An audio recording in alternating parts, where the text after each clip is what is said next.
Chapter 1. Don't touch me. The world is changing, said Dr. Jean Grey.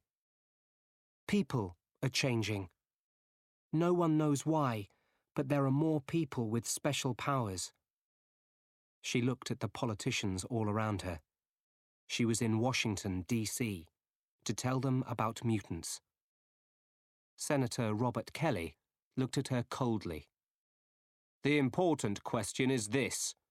What can we do about the mutant problem? He had a paper in his hand. These are the names of some mutants here in our country. One girl can walk through walls. Tell me, how can anyone stop her?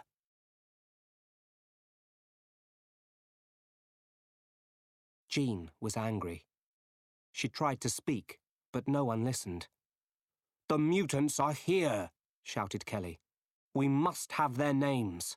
We must know their powers. Kelly's words frightened the other politicians, and they liked his plan. At the back, a man in a wheelchair left sadly.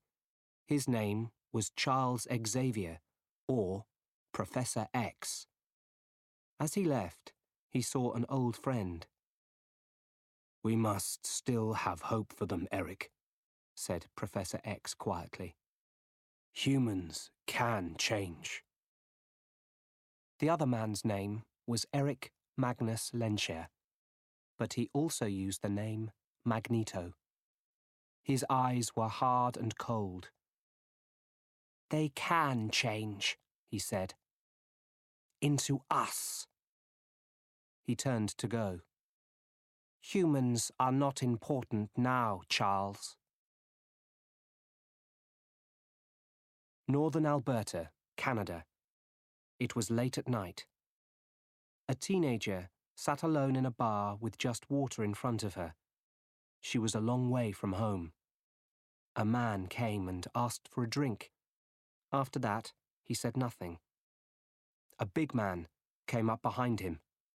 You've got some money for me, Wolverine, he said angrily. The man at the bar still said nothing. The big man turned to go, but then he ran at the man with an angry look in his eyes. No! Shouted the teenager, and the man at the bar turned around very fast. Snicked! 3 long metal claws came out of the back of his hand, close to the big man's face.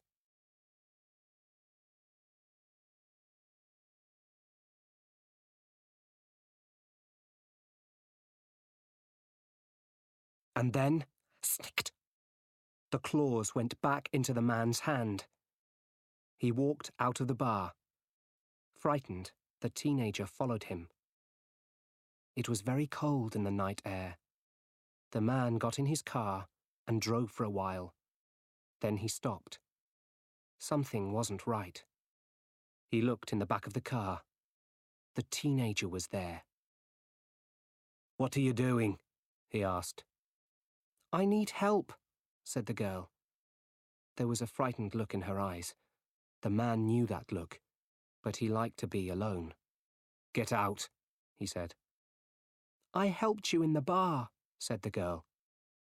The man thought about this.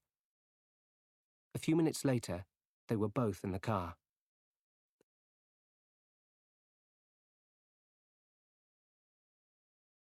I'm Rogue, the teenager said as they drove through the empty white country. I'm Logan. He moved to touch her hands. You're cold. The girl moved her hands away quickly. Don't touch me, she cried. Then she said more quietly, when people touch me, bad things happen. I have this terrible power. I ran away from home because of it. Suddenly, there was a tree in front of them. Smash! The car hit it, and Logan went through the window. Rogue looked up slowly. Logan's body was face down on the road. He must be dead, she thought.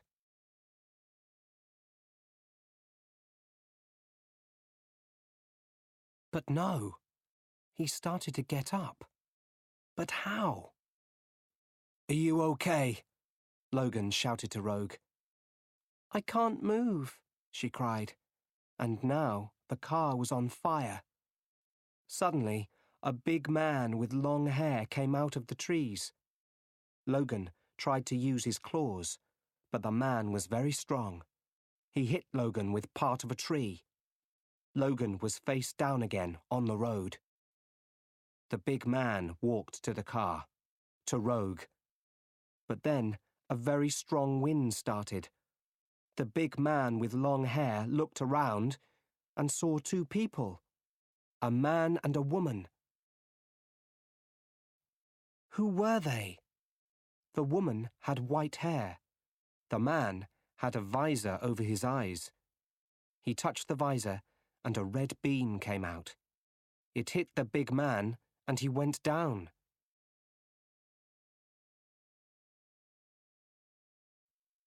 The man and the woman opened the car door quickly and helped Rogue out. They were just in time. Magneto was angry. "What happened?" he asked. The big man just said, "They knew." His name was Sabretooth, and like Magneto, he was a mutant. A metal chair moved across the room, and Magneto sat down.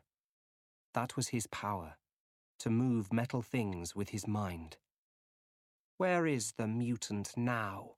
he asked. "With them," answered Sabretooth. Magneto didn't need to ask who. He knew. Logan and Rogue were with Professor X and his team.